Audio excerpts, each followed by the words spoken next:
네, 오늘도 저희는 그 정신과와 내과에 대해서 궁금하신 분들, 병원에 오시고 싶은 마음은 좀 있으나 병원에 갔을 때 받게 될 어떤 낙인, 사회적인 낙인 때문에 오시기가 힘드신 분들, 궁금하신 건 많지만 그런 분들이 물어보시는 거에 준해서 또 라이브 방송을 진행할 겁니다. 요즘에 봄철 되고 따뜻해지고 이러면서 기분 좋아지신 분들도 많이 계시고 계절에 따라서 기분이 많이 변한다 이런 분도 계시거든요. 사실은 이게 크게 보면은 어떤 조울증이라는 거에 큰 카테고리에 들어갈 수는 있어요. 그래서 그 어떤 계절성 순환장애, 기분 변화 그리고 조울증에 대해서 잠깐 얘기를 좀 해볼게요. 날이 따뜻해지고 이렇게 봄이 되고 이러면 왜 기분이 좋아지나요, 원장님? 우리 그 기분 상태, 우리 그 양극성 장애는 단순히 기분의 문제라고 보지 않고요. 기본적인 우리 생활의 에너지의 문제라고 많이 보는데, 아마 그 역사적으로, 유전적으로 우리가 사계절에 맞춰서 에너지가 왔다 갔다 하는 건 너무 당연한 일일 거라고 생각을 합니다. 동물도 이 동면이라는 걸 하잖아요. 이제 그런 것 때문인지 일정한 인구 비율에 봄이 되면 일조량이 늘어나면서 활동량이 늘어나고 기분이 업되는 경우들이 보고가 됐었고, 그리고 이제 초창기에는 기분 변화가 있으니까 양극성 장애가 아닐까 이런 얘기들도 있었는데 뭐 다 그런 건 아닌 것 같아요. 우리 모두가 병이 아니더라도 기분 변화가 생기거든요. 아마 지금으로서 가장 제가 배울 때도 그렇고 최근에 지금도 바뀐 게 없다는데 일조량과 연관이 있다고 생각을 합니다. 그 실제로 그 미국의 동부 같은 경우는 겨울에 계속 눈이 오고 해가 안 떠서 윈터 블루라는 또 그 특징적인 얘기를 하잖아요. 그래서 해가 안 보이고 해를 못 쬐고 이러면 확실히 세로토닌 생성도 잘 안 되고 그래서 우울해지는 게 있고, 반대로 날이 좀 풀리고 해가 좀 길어지고 그래서 이제 뭐 봄철 같은 경우는 기분이 좋아지고 이런 어떤 일조량과 밀접한 연관이 있죠.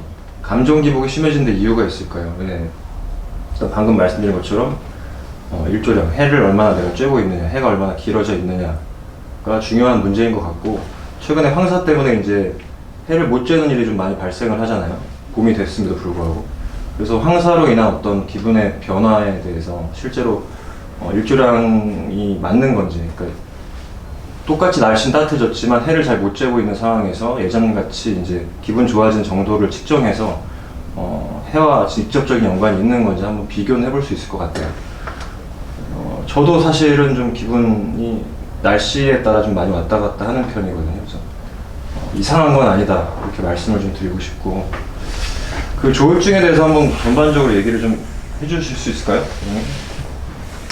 조울증은 우리 아까 이제 우리 원장님께서 말씀해 주신 것처럼 뭐 누구나 사실 이제 감정의 변화는 당연히 있는데, 우리가 기분이 좋은 일이 생기면 기분이 좋거나 아니면 뭐 안 좋을 때는 좀 기분이 다운되고 할 수 있는데, 보통 우리가 이제 조울증이라고 얘기하는 건 양극성 장애라 그래서 보통 이제 기분의 어떤 들뜨는 정도가 평상시보다 조금 더 심해지는 일들이 생깁니다. 근데 아까도 이제 말씀드린 것처럼 기분 자체의 변화도 생기지만 이제 에너지가 좀 많다 보면 뭐 활동량도 좀 갑자기 늘어나게 되고요. 그리고 우리가 이제 생각 자체도 좀 많아져서 이런저런 생각들이 좀 많아지고, 그리고 이제 잠을 잘 자지 않아도 뭐 피곤하지 않고 뭐 이런 이제 증상들이 생기는데, 우리가 이제 심한 조울증이라고 얘기하는 거는 이게 일상적인 생활에 문제가 생길 정도로 아주 심해져서 우리가 어떤 기분 자체가 좀 과해지거나 그러면 뭐 과대사고, 과대망상이나 이런 것까지 생길 수 있고 조증 증상이고, 이런 게 이제 증상이 생길 경우에 양극성 장애 진단을 할 수 있습니다. 왜요? 나는 기분 변화가 심해와 조울증의 어떤 결정적인 차이가 있을까요? 예, 그 이제 감정 조절이 좀 이렇게 기분의 폭이 이제 크신 분들이 이제 내려오셔서 나 조울증 아닌가요? 라고 이렇게 여쭤보시는 분들이 있는데요. 이제 기분이라는 거는 그 순간순간 느끼는 어떤 내 감정 상태가 아니라 이제 평균적으로 이제 어떤 느끼는 상태를 말을 하거든요. 그래서 우울증이라고 하는 거는 2주 이상 동안에 우울한 기분이 좀 지속이 되면서 삶의 흥미를 좀 잃게 되고, 뭐 그 밖에 뭐 식욕 변화나 잠의 변화나 이런 것들이 있을 때 우울 에피소드라고 이야기를 하고, 조증 에피소드 같은 경우에는 내 기분이 많이 상승이 되면서 그 상태가 2주 이상 지속이 될 때 그러면서 이제 에너지의 수준도 좀 많아지고 잠을 안 자도 이제 뭐든지 다 할 수 있을 것 같고 일을 좀 많이 벌이게 되고 이렇게 이제 기간으로 좀 볼 수 있을 것 같아요. 내가 오늘 아침에는 굉장히 우울했다가 저녁엔 기분이 굉장히 들뜬다고 해서 조울증이 아니라 기분이 좋은 상태가 이제 어느 기간 이상으로 지속이 될 때 이제 조증 에피소드, 우울한 상태가 어느 기간 이상으로 될 때 우울 에피소드 이래서 그게 이제 반복적으로 나타날 때 조울증이라고 하기 때문에 감정 기복이 큰 거랑은 조울증이랑 명백히 좀 이렇게 기간적으로 좀 다른 것 같습니다. 네. 괜히 우울하거나 괜히 들뜨는 게 아니라 무슨 일이 있어서 생기는 경우가 있을 거 아니에요. 누가 주위에 누가 아프다든가 소중한 사람이 죽었다든가 그럴 때는 아무래도 계속 우울할 수밖에 없잖아요. 그렇죠. 그리고 내가 뭐 갑자기 로또가 됐다든가 갑자기 승진을 했다든가 원하는 대학에 합격을 했다든가 그러면은 한 달 이상 굉장히 업돼 있을 거고 이런 경우에도 정도가 심하면 그것도 조울증이나 뭐 우울증, 조증 그렇게 얘기를 할 수가 있나요? 그래서 아까 기간이 좀 중요했던 것 같은데 일단은 고석영 과장님이 이제 물어보셨던 그런 어떤 스트레스나 트라우마로 인한 우울증이나 조울증 그러니까 어떤 원인이 있냐 없냐 사실 중요하지 않고 기간이 중요하고요. 우울증 같은 경우는 우울 에피소드가 한 달 이상이라는 게 중요한데 우리가 특정한 어떤 상실을 했을 때 애도 반응이라는 게 따라오잖아요. 그러니까 내가 사랑하는 사람을 잃었다거나 이제 이런 뒤에 생기는 우울증 같은 경우에는 2개월에서 6개월까지 정상이라고 보고 자 갱년기 증상 종류 어떤 게 있나요? 갱년기 증상 우리 또 부과장님이 한번 얘기해 주시죠. 네. 갱년기 증상은 이제 여성의 경우를 얘기하시는 것 같은데 여성의 경우는 남자도 있긴 하죠. 네, 남자도 있긴 하죠. 일단 여성이 많으니까 폐경 전후로 이제 생기는 경우가 많고요.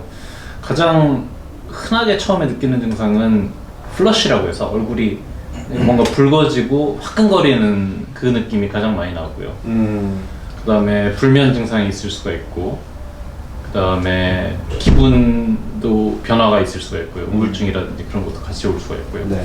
근데 요즘 다이어트 약 하시는 분 많은데 다이어트 약이랑 기분 문제 연관성이 설명해 주세요라고. 그래요. 그 형님이 팁을 주셨네요. 이런 얘기 해보면 좋을 것 같은데 어때요, 위원장님? 근데 제가 시중에 나온 다이어트가 다 먹어봤는데요. 자기 보고 좋아요. 일단은 크게는 몇 가지 그 기전을 따라서 나눌 수가 있는데 제일 흔하게 사용하는 게 리덕틸, 지금 사라졌지만 세로토닌을 건드리는 약들 그리고 도파민을 건드리는 펜터민 같은 약들이 있고 그 외에 지방 흡수를 막아주는 제니칼 같은 약들이 있죠. 그게 이 세 가지가 보통 많이 쓰이던 거였는데 리덕틸, 세로토닌이나 도파민 모두 다 기분을 변화시킬 수 있습니다. 그래서 리덕틸이나 펜터민 같은 걸 먹는 경우 기분이 업되는 경우도 있고 펜터민 같은 경우는 사실 환청이나 이런 환각 같은 게 생기는 경우도 있었어요. 리덕틸 같은 경우는 실제로 그 우리 환각제와 같은 성분을 환각제는 아니지만 그런 비슷한 효과를 보이기 때문에 악몽을 꾼다거나 이런 것도 굉장히 많습니다. 생생한 악몽 같은 거. 근데 이제 그런 것들이 지금 심장 문제로 거의 다 들어간 상태고 최근에는 컨트라브, 약 얘기해도 괜찮겠죠? 네. 컨트라브라고 이 이제 그 폭식을 일종의 행위 중독 같은 개념으로 봐서 사용하는 약들과 그 다음에 이제 최근에 아주 잘 나가는 삭센다 같은 이런 기전적으로 이런 대사 체계를 변화시켜서 체중을 감소시키는 약들이 잘 나와 있고 그리고 기존의 심장 문제들을 많이 제거하고 나와 있는 뭐 벨빅이라던가 이런 약도 나와 있습니다. 네. 기본적으로 제 경험상 약만으로 되는 일은 별로 없는 것 같아요. 제가 이제 한 5개월 정도 열심히 헬스를 하고 있는데 사실 5개월 해도 살이 안 빠지거든요. 여기는 먹는 거를 뭘 해야 돼요? 먹는 거를 줄이셔야 됩니다. 아, 안 먹으면 빠집니다. 제가 예전에 제 친구가 그런 얘기 했어요. 먹고서 살 뺄 수 있는 건 아무것도 없다. 먹는 것만큼 싸면 반드시 빠진다. 그래서 적게 드십시오. 어쨌든 그 약들하고 지금 기분 변화를 설명을 해주셨고요. 사실 저희 병원도 그런데 이게 다이어트 약을 먹다가 조증이 되거나 이런 분들이 이제 종종 있어서 저희는 내과에서 다이어트 약을 쓰면서 사실은 그런 가능성이 있는 약들은 배제를 하고 지금 다이어트 약을 쓰고 있거든요. 그리고 혹시라도 이제 그런 문제가 연결될 수 있는 분들 같은 경우 정신과적인 상담을 같이 해서 상태를 체크를 하고 있으니까요. 어쨌든 무작정 약을 좀 이렇게 기분의 어떤 변화의 연관성을 무시하고 약을 드시면 상당히 위험할 수 있다고 말씀을 드리고 싶어요. 하셔야 됩니다. 그리고 그 약들이 이제 하나 이제 말씀드리고 싶은 거는 정신과 약을 복용하시거나 진료를 받아보신 분들이 꽤 있으시잖아요.